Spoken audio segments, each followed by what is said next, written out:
When your brand new franchise quarterback gets publicly evaluated by the guy calling the plays and the same coach quietly turns the heat up on certain skill guys about effort when the ball isn't theirs.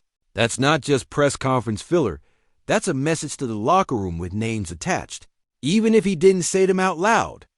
You want urgency? Here it is.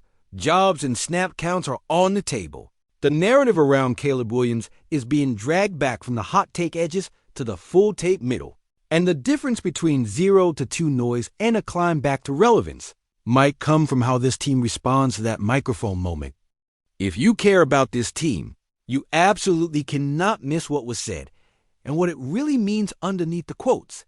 Here's my promise before we dive. I'm going to break down exactly what Ben Johnson said about Caleb's week-to-week growth without giving you the headline bite, the specific mechanics that change from week 1 to week 2, the hidden tells that show a young QB trusting his feet and his progression order, the protection-pressure split that's shaping the game plan, the effort standard Johnson sent to the skill positions, and who realistically falls into that conversation, how that could tweak the snap share and target tree, and finally whether this is hard fact from the tape or informed speculation about usage going forward.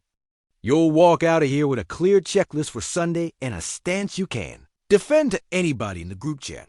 You're watching Bears News. Fan Report, our city's home for straight talk with film behind it.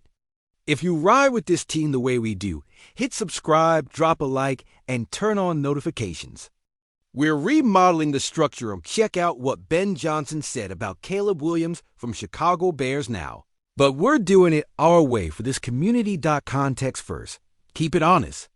The National Clip Merchant saw one play, a brutal hero ball interception, and wrote the entire sermon off a single snapshot. That pick was ugly. It deserves criticism. But if you actually watched every snap, the story wasn't collapse.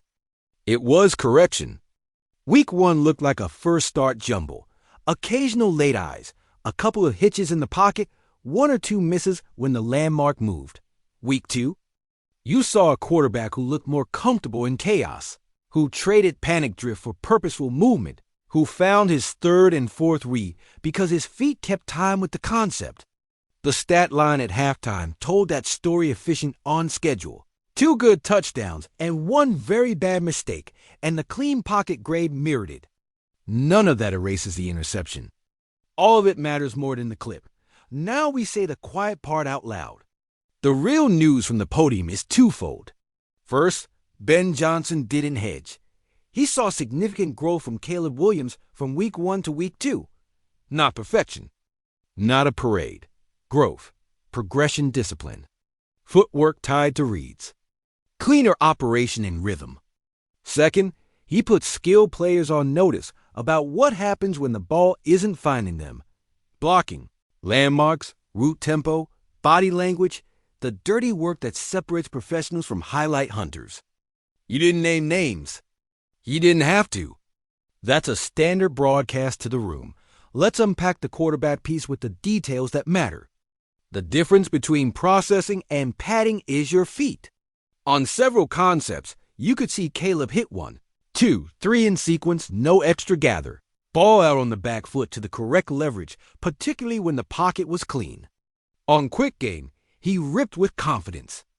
On play action, he sewed the mesh and replaced it with a calm launch point. Where the growth still needs to hit is pressure. Under heat, the platform got noisy a couple of times. The eyes drifted to the rush, and that's when the late mistakes showed up. That's normal for a rookie in a hostile environment. The fix isn't be Superman under pressure. It's win first down so the defense has to show its hand, and you can throw on your terms. Expect Johnson to keep building call sheets that earn manageable thirds, and avoid the third and long blitz festivals that force a young QB to hold, hitch, and hope. Now, the part of the quote that shakes trees, competition spiking based on what guys look like when the ball isn't theirs. Translation: if you're jogging out of the screen on a scramble drill, if your stalk block is cosplay, if your route tempo tips the coverage, you are volunteering your snaps to someone who does those things like mortgage payments. We're not burning anyone on air. We're acknowledging a reality. Offensive skill room suspects always include the headliners because they play the most snaps and the tape grades them every rep. Receivers, tight ends, backs. Nobody gets a halo here. If you're a star, you set the standard. If you're a rookie, you earn it the same way. If you're a veteran, you don't live on reputation. That's how grown offenses work. And don't get it twisted. That message can be love. Accountability is love in pads, Doc. So what changes if the message lands? Start with spacing integrity. When receivers run the route to the landmark with the right tempo, they create windows the play caller is designing, not the ones chaos gifts you. That makes life easier on a rookie who's tying his eyes to his feet. Add in perimeter blocking that turns a 4-yard swing into an 8-yard chain mover, and suddenly your entire down and distance personality shifts. You avoid the 3rd and 9 South that invited disaster last week. You keep the blitz catalog on the sideline. You let Caleb operate from comfort, which is where his collegiate wizardry becomes pro efficiency. Ben Johnson's note about getting to 3 or 4 in the read is not throwaway coach speak. It's the entire job. If the first cap is closed and 2 is leverage loss, you only get to 3 and 4 if the route discipline is honest and the protection knows where the hot is. That's why you heard him talk progression and why we keep talking about effort away from the ball. These things aren't separate. They're married. You don't demand your quarterback be the adult in the room and then let your veterans freelance the details. If a room wants to win, the details become the culture. And here's your PSA, straight from this channel to the fan base. Don't let national pundits who didn't watch the full game tell you who your quarterback is after 8 quarters. It's okay to be furious at 0-2. It's okay to critique a bad interception. It's also okay, necessary, to hold 2 thoughts in your head at once. The rookie grew, and the team blew it in other phases. The defense couldn't buy a stop when the avalanche started. Penalties undercut rhythm. A fumble flipped field. None of that absolves Caleb. None of that makes him the villain. It's a team sport, and a young quarterback is part of a construction project, not the entire building. Now, speculation time where it's responsible. When a coach says snaps and roll connect to the effort on the dirty work, you can expect the staff to grade block finishes, scramble drill responsiveness, and route tempo with a microscope this week. That might show up as heavier rotation, a couple fewer freebies for any star who had a sleepy rep, and a couple more design touches for guys who blocked their tails off. It might also mean a tighter run-pass marriage, early duo, and mid-zone to set the table. Quick play-action glance to punish downhill safeties, then tempo into the next call before the defense can sub. That's how you build a cushion for a young quarterback and squeeze a proud opponent into mistakes. Where does this leave us for Sunday? With a checklist. Fast start through the first 15 scripted plays, 2 rhythm throws. 1 shot on schedule, 1 design keeper or movement to cut the rush angles.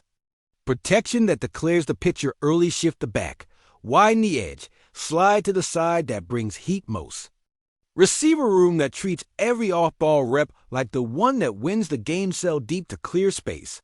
Stalk block like it's a bonus check. Burst in the scramble drill. Defense that refuses to give short fields, win on first down, live to fight on third, tackle through contact. Do that, and suddenly the conversation Monday is about a step forward, not an autopsy. So here's where we plant a flag. Opinion first, because this channel doesn't hide. I'm with Ben Johnson on the most important line of the week. The kid showed real growth. The footwork married to the read is everything.